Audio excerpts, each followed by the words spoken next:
Amy, let me tell you about a magical place that is so exactly designed to be enclosed space, year-round fun for the whole family that I bet you already know what I'm going to say before I even say the name. Let's say it together on 3. 1, 2, 3. Great Wolf Lodge. You got it, Amy. My kids loved Great Wolf Lodge when we went. You probably already know that it has a huge indoor water park with a wave pool, lazy river, a bunch of massive water slides. But then your pack can hit the other attractions because, wait, there's more. Great Wolf Lodge has adventure-packed attractions like Magi Quest, a live-action game kids can play throughout the lodge, plus the Northern Lights Arcade. Spent some quality time there, so your kid who loves the lazy river and your kid who loves fantasy games will both have a great time. Great Wolf Lodge also offers great dining options and complimentary daily events like nightly dance parties, all under one roof. Unpack the car once and you're settled in to have fun. And with 22 lodges across the country, you're always a short drive away from adventure. We've both had such great times at Great Wolf Lodge, so bring your pack together at a lodge near you. Learn more at greatwolf.com and strengthen the pack. Greetings, Hellions. We had an absolutely great conversation with Michelle Icard, but because of the nature of the topics in her books, some of the things we get into are a little bit more adult, so you might not want to listen to this one with little ears around. Enjoy the interview. Hello, everyone, and welcome to Fresh Take from What Fresh Hell Laughing in the Face of Motherhood. This is Margaret. And this is Amy, and today we're talking to Michelle Icard. She's a member of the Today Show's parenting team. She's the author of Middle School Makeover. Her leadership curriculum for middle schoolers has been implemented at schools across the U.S., and her summer camp curriculum is offered at more than 20 camps each summer. Michelle lives with her family in Charlotte, North Carolina. Her new book is 14 Talks by Age 14, the essential conversations you need to have with your kids before they start high school. Welcome, Michelle. Hi, thanks for having me. Oh, we need you. I especially need you because I loved this book. My kids are 8, 10, and 12, and so I am like my ski tips are like going right out over the edge of the precipice, and I'm about to start downhilling here. And I wrote this down right from the beginning. You say these are difficult conversations because your kids are beginning the normal and necessary work of pulling away. And I'm just seeing that in my own kids. It's a good mantra for me. This is normal and necessary, as they're going from my sweet little munchkins who just want to be like cuddled on my lap and telling me how pretty I am to real life human beings who think I'm dumb a lot of the time. Right. It sounds like a very simple perspective shift, but just doing that, just saying, oh, this is part of the end game. I do want them to be independent and I want them to live outside of my house someday. So that's got to start pretty early. It just doesn't happen automatically when they're 18. But yet there's something about these years, like there is a window that you see. You say that there's a sort of an emotional readiness of these years that makes it the perfect time to have difficult conversations, even if you're getting kind of the cold shoulder from them all of a sudden. So what is that about this age group? Right. So how do we pair their insistence on separating with our need to get them some foundational information to keep them safe when they do leave us? Yeah. And I think that the key is, first of all, with this age group, one day they're 18 in their minds and the next they're 6. They're putting on eyeliner and sneaking out of the house, or they're asking if they can sleep in your bed, right? So they are still little kids at heart, even though they're yearning to be older. So that's kind of a sweet spot. They don't have a lot of independence without you quite yet. So they're not walking out the door car keys in hand. So they're still kind of captive audiences. But mostly it's this idea that they do still like you, even though they're starting to pull away and they're sending you some signals that you're not cool.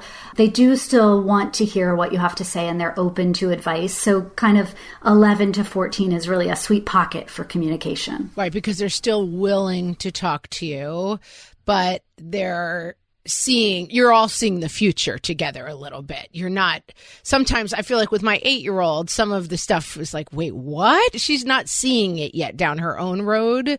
And so it is that point where they can see it but they're not so in it that they're just like, oh, the ship has sailed.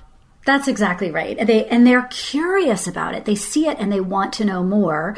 And so the book is really about how to position yourself so that they trust what you have to say and they know that you won't freak out, and you can be someone they come to ask questions about these things or seek guidance.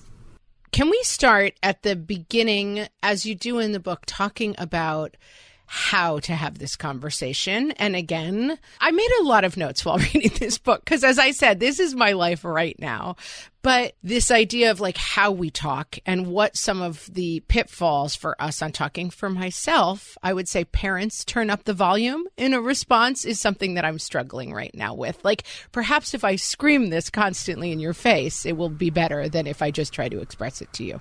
Right. I use the analogy that you're really like a tourist in their world right now. And we've all had that experience where, if you haven't had it yourself, you've probably seen it portrayed on TV, where someone is a non-native language speaker. And so what they do is they talk really, really loudly, and they might add an inflection that sort of sounds like the accent to them. And I feel like that's what we do. So we want our kid to pay attention and engage with us. And it starts with a simple request. Hey, time to turn off the iPad. And it becomes, I said, turn off the iPad, longer, louder, bigger, but it's not better communication. So tell us, what are some of the phrases that you might suggest that would invite connection with kids this age? Sure. So kids this age really are proud of their burgeoning autonomy. They like to be seen as equals with you. They want to sort of spar intellectually. So asking questions is really the best thing you can do to engage your kid. And if you see that your kid is struggling, or they're having difficulty with something, or maybe they're just a bundle of emotions and you don't know why or exactly what to say, asking gentle questions is a great way to start. So you might say things like, how can I support you? Or what do you need to be successful with this? Or would you like me to talk with you about some options? So if you can just you're becoming the assistant manager instead of the micromanager. I love this expression because it's exactly right. You're the assistant manager. Right. We have this idea that we want to clamp down and keep them safe, so we need to micromanage, but that backfires. Tell us about I loved this manager metaphor too, that the prefrontal cortex is the manager for these kids, but why that's problematic. Right. So eventually the prefrontal cortex, it's all of our managers. It's the part of our brain that really does critical thinking well. It's good at analysis. It's thoughtful. It's a great problem solver. But starting at about age 11, your kid's prefrontal cortex essentially goes into redesign mode. I tell kids it takes a big lunch break. It's like the manager of the store. It goes to the back to eat a sub. It's going to be gone for, shockingly, about a 10-year lunch break. So that means that kids then need a good assistant manager while the manager is not on duty. And that's a great role for parents. So what I encourage parents to do is to think about the worst boss they ever had and what made that boss so hard to work for. And often parents will say things like, oh, they were inconsistent. They were highly emotional. They didn't let me solve my own problems. They took ownership for things I did. So if you take all of those things about a terrible boss and you flip it, you've got a pretty good job description for being a parent of a middle schooler. That hit me in all the feels, thinking about my worst bosses and how my kids might apply some of those same adjectives to me. For sure. Right. For sure. Because, to be fair to ourselves, we are extremely emotionally connected to them being safe, to them being successful. And so, it's natural that we want to control their outcomes. And we've had several years of being very in charge of controlling their outcomes. So, yes, while I recognize all the bad boss stuff in myself, it's not coming out of nowhere, and it's not coming out because I'm a fundamentally bad person who wants to, lord over my kids. That's right. I'm so glad you said that. It's a transition that I think we have to make healthily, but it's there for a reason. The intention is pure and the intention is right. It's just that kids this age are going through such a cool and weird developmental phase. If we don't shift how we approach those intentions, they do sometimes end up backfiring. And what is it about age 14 that is sort of an expiration date in your head? Is it something changes in their brain after that? Is it that they're experiencing most of the things we were supposed to warn them about already after that? What is it about age 14 that's sort of a important turning point? I think that 14 is typically freshman year. So anecdotally, I think we can all imagine that, you're the youngest kid in the school. So you're suddenly exposed to kids who can drive and kids who are drinking and kids who are having sex and like all the stuff that happens in high school. It's happening on your territory all of a sudden. So I wanted to have parents set a pretty good foundation before kids are thrown into the deeper end of the pool there. And also statistically, there's been research that shows that age 14 is the most dangerous year of a boy's life. They haven't done this research on girls, but it is the biggest year for taking risks in a young man's life. So I wanted parents to have an opportunity to talk about what kinds of behaviors will come up in high school, what kinds of things they might experience, and how to think through some of those things before they're impulsively just reacting to it. I've never heard that before. That's a really interesting thought, 14 being the most dangerous year for boys. It makes sense, but I've never heard it before. Right. Let's take a break. And when we come back, I want to talk a little bit about your sort of model for having these conversations that you present in the book.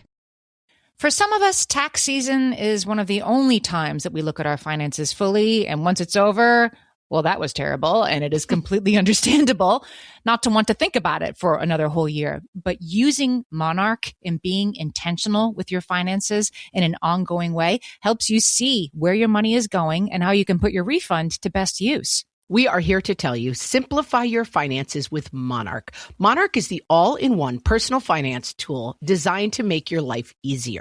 It brings your entire financial life, budgeting, accounts and investments, net worth, and future planning together in one dashboard on your phone or laptop. Feel aware and in control of your finances this tax season and get 50% off your Monarch subscription with code FRESH. As you know, my husband and I are preparing to send, 3 kids off to college, and I cannot tell you how helpful Monarch has been in showing us our full financial picture, helping us to track our spending and reach important savings milestones. Our weekly meeting, Amy, it's now run by Monarch. Love it. Achieve your financial goals for good with Monarch, the all-in-one tool that makes money management simple. Use code FRESH at monarch.com for half off your first year. That's 50% off at monarch.com, code FRESH. You know that thing where you get an amazing pair of shoes at a really great price and want to tell everyone about it? Yeah, so do we. Here at Designer Shoe Warehouse, we'll give you something to brag about, like the latest styles from brands you love, or the trends everyone's obsessing over, or shoes that make you feel like, well, you. So go ahead, show off a little. Find shoes that get you at prices that get your budget. Head to your DSW store or DSW.com today. DSW, let us surprise you. So, Michelle, in your book, 14 Talks to Have by Age 14, you introduce the brief model for having whatever conversation it is we need to have. Can you walk us through that model? Sure. So BRIEF is an acronym. Each letter stands for a step in the process of how to have better talks with your kids at this age. I also just like that it spells out brief because I think no kid at this age wants to have a really long conversation about these topics. And I hope that parents will have multiple short conversations. I think that's a lot more effective. But the acronym B is the beginning, and it stands for Begin Peacefully. And the reason for that is most parents will tell me when I say, what's the hardest part of starting a conversation with your kid about, sex or drugs or relationships or any of these sort of big thorny topics? And they all say it's getting started. Yeah. I'm so afraid if I just bring up the subject, they're going to roll their eyes and storm out of the room, right?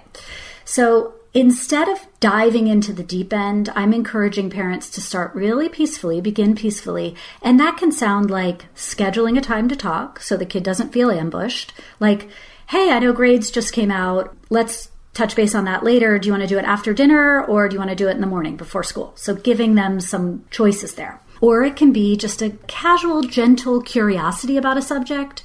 So if, for example, you want to talk to your middle schooler about vaping, begin peacefully might sound like, hey, I'm hearing a lot about vaping. Are you hearing about it too? Do you think it's as big a deal as people are saying? So it's not, hey, do you vape? Which of your friends vape? Can you give me a list of the names of your friends who've tried vaping? Right. Right. Because to be clear, none of us want to talk to our children about vaping, but we feel compelled to do so. It's not fun. That's right.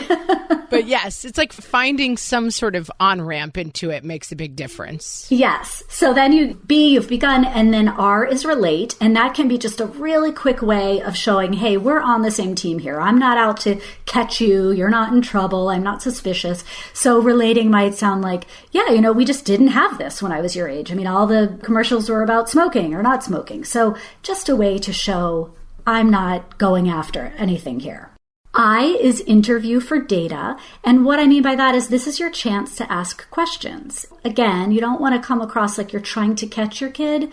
It's just a very open, neutral chance to ask some things that you might be curious about or to understand what they know about the subject. So you might say, what have you heard about vaping? Do you understand the health risks?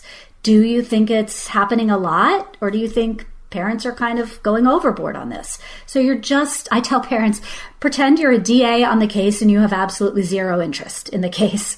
So you're just sort of casually trying to get some details. My parents had a hilarious version of this that I still remember, that they would always approach any question around a difficult subject with a percentage availability. So they'd be like, what percentage of kids are vaping at school? It wasn't vaping, it was smoking or whatever it was back in the day. And it was like we had this kind of tacit agreement that if I said like, 0, I don't know anyone who's doing that. It was like, okay, that's not a problem. But if I said 95%, we had to talk about it more. Right. Like we had worked out this like weird little communication system. Did you lie, or was it like, this is an ironclad answer, I must answer? Oh, no, it was definitely like a funny little dance and it was like, if it was 95, I was also doing it basically. And if it was 50, I wasn't doing it. Like, we had a whole thing going on. I love that. That I didn't even realize until after I graduated from high school, because it's like, you could be like a 50%. That means I'm not doing it. But if I said 95, I'm like, wink, wink. I'm having a cigarette every once in a while. What's cool about that approach is that it really does take the emotion out of it. It's like, this is merely scientific data we're discussing, And let's chat about what other people are doing, but really we know what's really going on here. Your parents were smart. I like that. Okay, so E. So BRIE. E stands for echo. And if you've seen a therapist or you've seen a therapist on TV, you know how this works. It's the part where you say, it sounds like you're saying. And it's a way for you to affirm that you're listening, and also really to check for clarity and comprehension, because so many times when we're talking with our middle schoolers, we draw assumptions, we misunderstand the vocabulary we're using. So this is a chance for you to say like, okay, it sounds like you're saying, yeah, some kids are doing it, but maybe not as many as parents are worried about. And I think it's important to give kids that opportunity to goof on parents, that like it gives them a little bit of that opportunity to say like, this is something parents really overreact, whatever it is, so that it's not only unidirectional, the conversation. That is great. I love that you said that, because yes, again, that's kind of part of recognizing their authority on the subject, which is really important to them. Yes. And then F.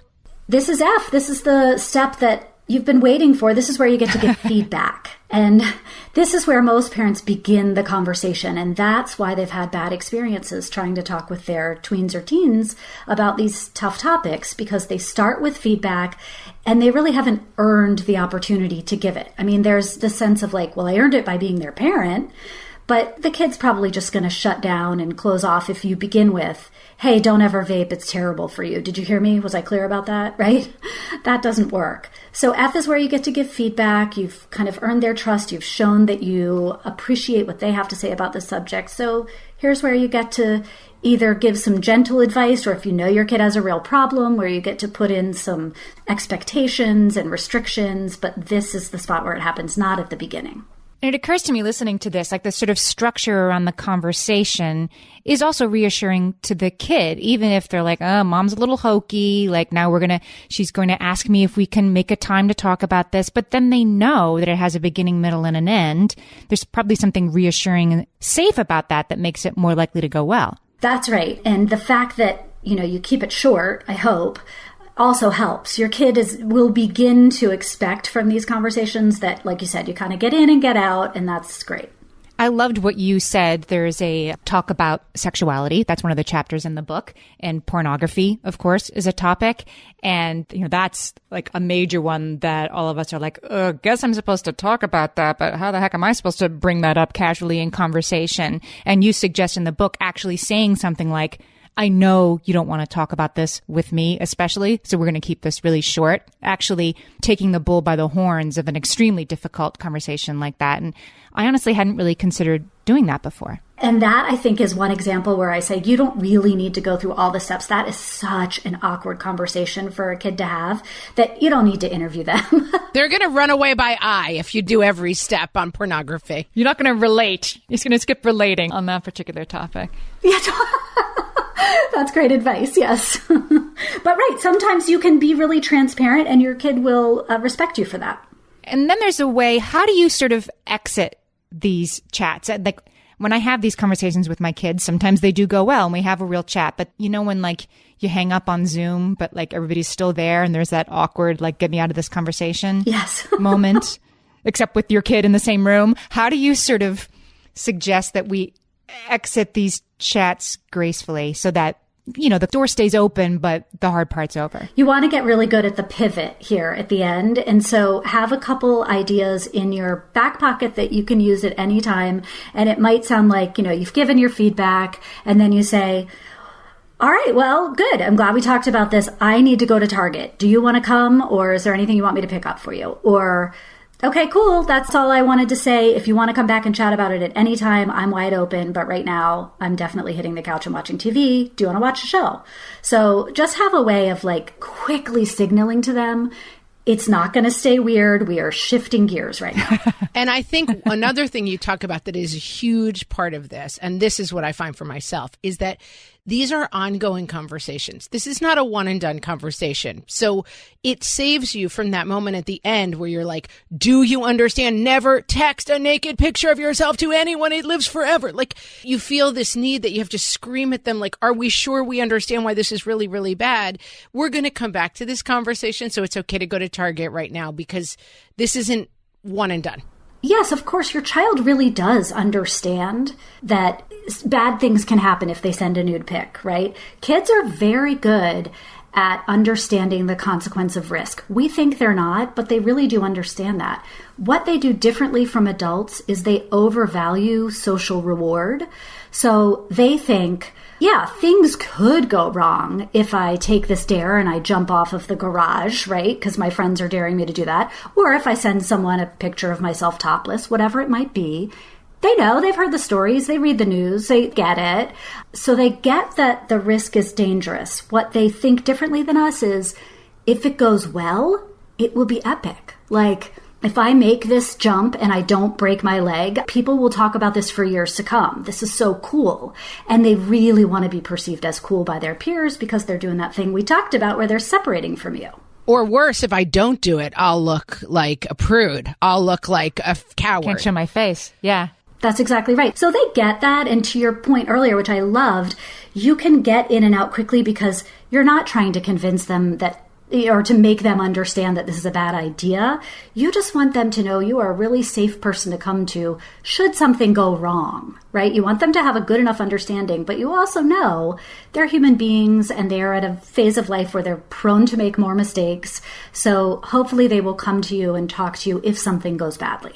And if something goes badly, when I started the book, I had sort of different expectations than when I read it in terms of like, oh, these are problem solver conversations. And of course, unfortunately, you don't have a magic key to unlock nothing bad happening to our teenagers. That's really not the purpose of the book. The purpose of the book is to say, here's how, have these conversations. Let me help you have these conversations. But you're never one conversation away from your children not doing dumb things as teenagers. That's not even the point. That's perfect. That's exactly right. It's about building a relationship so you can support them if that does happen. Let's take a break. When we come back, let's talk about some of the talks that you suggest we have with our kids. You're listening to this podcast, so I know you've got a curious mind. Here's a helpful fact you may not know yet. Drivers who switch and save with Progressive save over $900 on average. Pop over to Progressive.com, answer some questions, And you'll get a quick quote with discounts that are easy to come by. In fact, 99% of their auto customers earn at least one discount. Visit Progressive.com and see if you can enjoy a little cash back. Progressive Casualty Insurance Company and Affiliates. National average 12-month savings of $946 by new customers surveyed who saved with Progressive between June 2024 and May 2025. Potential savings will vary. Amy, when I'm having a good hair day, it usually makes my whole day better. And that's why on every day, I'm taking Nutrafol. Nutrafol is the #1 dermatologist-recommended hair growth supplement brand. And it's the #1 hair growth supplement brand personally used by dermatologists. Nutrafol's hair growth supplements are peer-reviewed, NSF certified for sport, and clinically tested. Nutrafol offers multiple formulas for men and women, tailored to different life stages and lifestyle factors, so you get support that's actually right for you. Adding Nutrafol to your daily routine is easy. Order online, no prescription needed, with automated deliveries and free shipping to keep you on track. Let your hair be one less thing to worry about. See visibly thicker, stronger, faster-growing hair in 3 to 6 months with Nutrafol. For a limited time, Nutrafol is offering our listeners $10 off your first month subscription and free shipping when you visit Nutrafol.com and enter promo code LAUGHING. That's Nutrafol.com, spelled Nutrafol.com, promo code LAUGHING. So Margaret was saying before the break that this book surprised her and that it wasn't a sort of means to an end. Here are the 14 conversations you need to have about these 14 topics, right? I expected it to be about you can't drink, no nude pictures on your phone, just all the things we were saying before. But instead, your chapters are about things that are more like friendships or creativity, which really surprised me. And why did you, I think it's a wonderful resource for kids this age, but why did you structure the book that way? Two reasons. One, I wanted to keep it, it couldn't be an encyclopedia with 30 volumes, and there are far too many things we need to talk to our kids about for me to make each chapter about one of those things. So what I did is I set up like a murder board on my wall of index cards with everything you could ever talk to your kid about that would be really important. And it was massive. I didn't have red string going between them, but sort of that is the visual. And then I looked at it, it was overwhelming, and I thought I've really got to lump some of these things together. So I started to look for trends and things that looked like they would fit together. And that's how I came up with the 14 topics. So like you said, there's one on creativity, because parents really worry about creativity going away when their kid is in middle school. Like, they just spend all their time staring at screens, and they used to make me macaroni necklaces or do art or whatever. So I looked for all of those things, and then I bundled them under bigger umbrellas. But you can still go to the index and you can find those little things. You can find pornography, you find vape, you find, all the little things that you're concerned about. It's just I themed it. Well, and I think it underscores what the book is really about, because as I was saying, I would have expected to open up and the 14 conversations are like porn, sex, vaping, cigarettes, alcohol, drugs. These are the kind of things we sometimes think like this is what we have to talk to our preteens about before they become teenagers. But it's a book about talking to our kids as their whole selves, which is really much more useful. You're not going to have access to talk to them about porn if you're not talking to them about other things that are important to them. Yes, I love that. That's exactly right. It's sort of a whole human approach to your relationship with them. Yeah, of course you look for problems because that's what you think your role is, but it's good to fight that instinct with kids where you're only like, here he goes again, here's the problem, oh no. And like one of the kids then becomes more of a problem and you've got to deal with those problems. And it's just so easy at this age, I think, to lose connection. That's right. In search of problems. Yeah, and that's really kind of the biggest problem. You don't want to look back, your kid leaves to go to college or to go into the workforce, whatever it may be, when they're 18, and you're like, well, gosh, I hardly knew you, So that's the biggest problem I'd like to solve, is I'd like you to really know your kid, and for your kid, conversely, to really know you. There's a chapter about that, sort of how does your relationship start to change once they're in middle school? What I loved about this book is that, you do go into depth on how to have difficult conversations around topics, but it's backed up with your sort of wealth of knowledge about this age group and why they're so fraught. Like the chapter on friendships, to go back to that, I have a daughter in 7th grade and she's my youngest. So I've had 2 7th graders before. Friendships just get, right? They get thrown up in the air. The deck of cards just gets thrown up in the air and reshuffled at this age. But sort of, and supporting my kid through that is important, but why that's happening, you explain that. Can you talk about the gear board? I thought that was such an interesting metaphor for this age group. Sure. So what happens, which I've mentioned before, is this idea that your kid is driven to pull apart from you, right? I say that kids need to build 3 things to become an adult. And those are an adult body, an adult brain, and an adult identity. And the identity piece is the part that really impacts their friendships. So what an adult identity means is it's an identity apart from parents. So they push you away. And when they do that, they realize, boy, I'm kind of out here on my own. I better find a tribe. So peers become incredibly important to them. So around, 6th grade, 7th grade, I imagine kids as though they are gears on a board and they are all spinning at different rates of speed and they're desperate to click in and start moving together really well, but they mostly are just whirring and bouncing off of each other. And it's not often that you get a real perfect fit in middle school friendship-wise. And in fact, only 1% of friendships that are made in 7th grade will last through high school. Almost all middle school friendships break up, and it's incredibly painful. It almost feels like a romantic loss when it happens, even when it's just a friendship. So I just hope that parents will kind of normalize that for their kids. I think that's the most important thing we can do. I think there's an aspect. I was on another podcast talking about progressive education, and the woman who ran a progressive ed school was talking about how their perspective is the kids are the experts. So if they talk about nature, they start with the question, what do you know? What do you know about nature? And it's rather than coming in as the expert, it's kind of doing an archaeology of the kids and what they know. And it reminded me of some of the advice in this book, that trying to kind of mine information and reflect that back to your kids versus coming in as like, let me tell you a thing or two about why that kid is, not good, not the right one for you, whatever. That's beautiful. Starting with that question, what do you know, is great. I love that. Because, we might be surprised. Right. Our kids really can be experts. And certainly when we get to the topic of technology, sit back and learn. That's exactly right. They know so much more than we do. Yeah, I think that kids at this age are so excited to know things that we don't know. My kids are right in that spot right now where I see them all the time. Like, Mom, did you know? And they're still a little bit on the younger side of like, I'm so excited to tell you about this dinosaur that you don't know about. But then as I see it with my 12-year-old, that I'm busy telling him everything and trying to leave that openness. And it's hard because then he kind of comes at me with like, Mom, comma, you idiot, comma. It's not quite as exciting as like learning about the dinosaurs, but I'm trying to like find that heart space to say, okay, let him explain what's going on in 7th grade instead of me always wanting to explain it to him, because I fundamentally understand it much better than he does.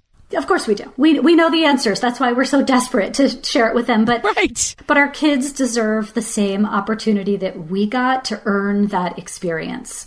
Right? So if we just feed them all the answers and they were to just accept it, they wouldn't be very rich humans, because they wouldn't have had the opportunity to know what heartache feels like, or to know the guilt that comes with making someone feel bad for saying something mean on social media. I mean, we would like for our kids not to make these mistakes on the one hand. On the other hand, making mistakes is how you learn to be a better person. So it's hard to watch it happen, but it can be a positive thing in the end.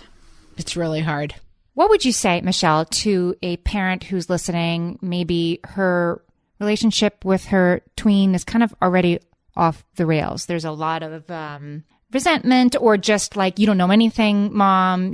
These attempts at conversations in the past have not gone that well, and you're going to try something new. How do you suggest that parent approaches having a better, more open relationship? My sense is that parent represents a whole lot of parents. So don't feel that you are alone if that's you. And also, the good news is that at this age, the middle school age, it's a starting over point anyway. So it's a really natural time to say like, hey, lots of changes going on. And again, with the transparency, you can say, I feel like maybe I haven't been as good as I'd like to be at helping you out and learning about you and supporting you. So, I am often people's scapegoats, and I'm happy to be. You can say, I heard this woman on a podcast and she was talking about this, or I read this book and I've gotten some different ideas and I'm kind of excited about them. And I want you to know you can tell me if there are things that you think I'm doing right or wrong. And I want to kind of figure this out with you. And I think for a lot of us, in the same way that this isn't a conversation that's going to happen once, that's not a reset that's going to happen once. I find myself saying to my kids sometimes, okay, we're in a bad mode. We've gone off the rails. I'm screaming and you guys are being pests and we need to all reset. That can happen. It probably should happen fairly often. Like, let's go back to a better place and try this again. I love that. We say the same thing in my family. It's time to hit the reset button. And it's because everybody gets worked up or off track, and that's totally normal. We loved this book. It's 14 Talks by Age 14, the essential conversations you need to have with your kids before they start high school. Michelle, tell us where we can find you, where we can find the book, everything about you. You can find me on Instagram. It's just my full name. So it's Michelle, and then Icard is spelled Icard. So if you search for me on Instagram, I'm there. And then I have a website, same way. It's just my name. And as always, you can find all of these links on the show page, and we will link to you everywhere because both Amy and I really enjoyed this book. We were before you even got on, we were like, this was a good one. We're ready to talk about it. Perfect time. That's right. Perfect time for both of us. I'm so happy. I love talking with both of you. Thanks so much for joining us, Michelle.